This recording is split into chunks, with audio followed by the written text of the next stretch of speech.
अगर ग्रामर के किसी भी सेक्शन में अगर तुमको किसी भी प्रकार का कोई प्रॉब्लम होता है, नरेशन है, वॉइस है, डिग्री है, आर्टिकल है, प्रीपोजिशन है, किसी भी चैप्टर में अगर तुमको कोई प्रॉब्लम होता है तो कमेंट करो, मुझे बताओ, मैं तुमको ऑनलाइन क्लास दूंगा जिसका तुम लोगों को किसी भी प्रकार का कोई भी फी नहीं देना होगा। एक कमेंट और ऑनलाइन क्लास शुरू।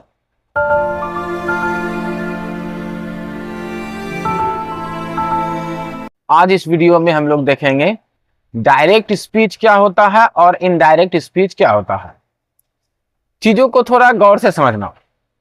मैंने तुमको जो भी बोला और तुम हूबहू उसी चीज को अगर किसी दूसरे को बोल देते हो तो वो डायरेक्ट स्पीच होता है। यदि मैंने कोई चीज तुमको बोला और तुम उसको बदल कर अपनी भाषा में दूसरों को बोलते हो तो वो इनडायरेक्ट स्पीच होता है। जिसको तुम चेंज करके बोल सकते हो, बदल के बोल सकते हो, इनडायरेक्ट वे से बोलोगे वो इनडायरेक्ट स्पीच, और जैसा तुमने सुना बिल्कुल वैसा ही बोल दिया वो तुम्हारा डायरेक्ट स्पीच। जैसे एग्जाम्पल से समझो, तुमको मैं भी जितना भी वाक्य बोलूंगा तुमको अपने पापा को बोलना है।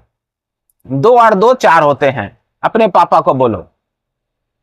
2 और 2 4 होते हैं, इसी चीज को बोलोगे या बदल के बोलोगे? जाहिर सी बात है कि इसी को बोलोगे। 2 और 2 4 होते हैं, तो जैसा मैंने कहा डायरेक्ट तुमने वैसा ही बोल दिया तो ये डायरेक्ट स्पीच हो गया। दूसरे वाक्य को समझो, सूरज पूरब में उगता है। इस वाक्य को अपने पापा को बोलो। चेंज कर सकते हो क्या इस वाक्य को? नहीं कर सकते हो, तो ये हमारा डायरेक्ट स्पीच में होता है। जिसको तुम चेंज करोगे उसे इनडायरेक्ट स्पीच बोलते हैं। समझिए वाक्य को। तुम लोगों को कठिन मेहनत करनी होगी। अब इस वाक्य को पापा को बोलो तो पापा को ऐसा बोल सकते हैं, तुम लोगों को कठिन मेहनत करनी होगी।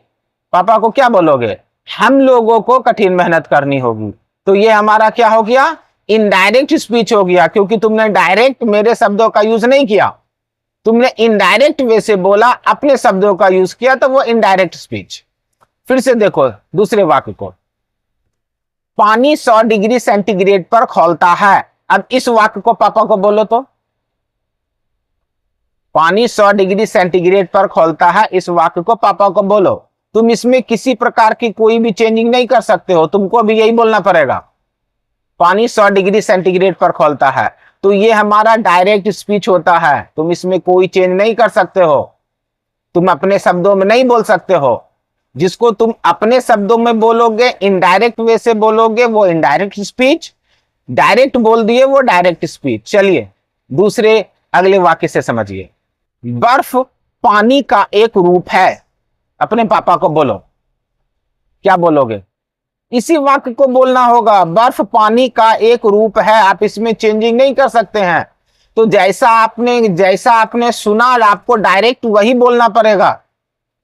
बर्फ पानी का एक रूप है, आपने डायरेक्ट बोला, मेरे शब्दों का यूज किया, अपने शब्दों में नहीं बोल सकते हो, तो ये हमारा डायरेक्ट स्पीच होता है। दूसरे वाक्य को देखो, पृथ्वी सूर्य के चारों ओर घूमती है। इस वाक्य को अपने पापा को बोलो। चेंज कर सकते हो क्या? नहीं कर सकते हैं। तो ये कौन सा स्पीच होगा? क्योंकि आपने डायरेक्ट बोला तो डायरेक्ट स्पीच, बदल के बोलोगे तो इनडायरेक्ट स्पीच। ध्यान रखना, डायरेक्ट बोले तो डायरेक्ट स्पीच, बदल के बोले तो इनडायरेक्ट स्पीच। बच्चे नटखट होते हैं। इस वाक्य को पापा को बोलो। क्या बोलोगे? बच्चे नटखट होते थे, बच्चे नटखट होएंगे? जी नहीं, बच्चे नटखट होते हैं। आपको इसी वाक्य को बोलना पड़ेगा। तो ये कौन सा स्पीच होगा? Direct speech. बात समझ में आई? डायरेक्ट स्पीच और इनडायरेक्ट स्पीच में क्या अंतर होता है? देखो, डायरेक्ट स्पीच और इनडायरेक्ट स्पीच बहुत बड़ी चीज नहीं, केवल इस चीज को ध्यान रखना, जैसा तुमने सुना वैसा ही तुमने दूसरे को बोल दिया तो वो तुम्हारा डायरेक्ट स्पीच होता है। तुमने जो सुना उसको चेंज करके अपने भाषा में बोलते हो तो वो इनडायरेक्ट स्पीच होता है।